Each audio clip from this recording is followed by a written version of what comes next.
So this is the Cool Boss 28L something or other. So this is what is commonly called an evaporative cooling fan. It's also called a swamp cooler. So giant factories back in the 20s were cooled using this same technology. What happens is air is drawn in this side, and you have these corrugated media chunks. It's basically like giant cardboard, but it's treated with stuff to make it a little more water resistant. So a water pump, there's a water tank down here. A water pump dribbles water across this media, coating it in a layer of water, and then the big fan out front pulls the air through here. The hot air hits the water on the media and causes the water to evaporate. Well, when the water evaporates, it changes phase from liquid to gas.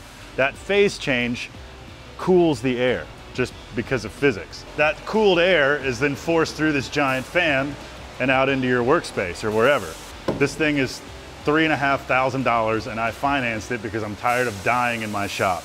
It's rated for 6,000 square feet, and for that general rating, it's the cheapest one I could find. So then you got your fan, and this is 220 volt single phase. Yeah, it spins up. So it starts at 55%, that's the lowest speed there. And then it goes on up to 99, but 90 is about where I run it.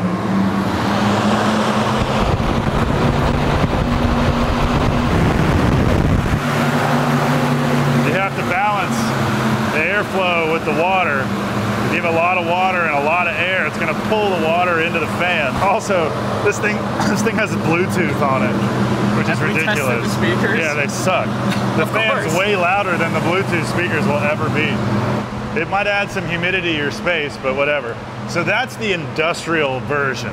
This is a evaporative cooling fan from Vevor, but it's that big.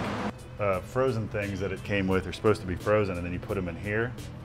So it runs the water through the ice, cools it down even more. Power on, cooling. Pump will start. Wow, that actually feels nice and cold. So the fan actually puts out quite a bit of airflow. Yeah. That's a little bit about swamp coolers.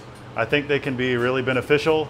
Personally, if you're interested in really spending some money, that Cool Boss one is nice. My only gripe with it is that it's really loud, and for a smaller fan to blow a lot of air, it has to spin really fast. So if there's one that's a 28-inch fan, if you find one that has a bigger fan, I guess it would probably be a little quieter. So keep that in mind.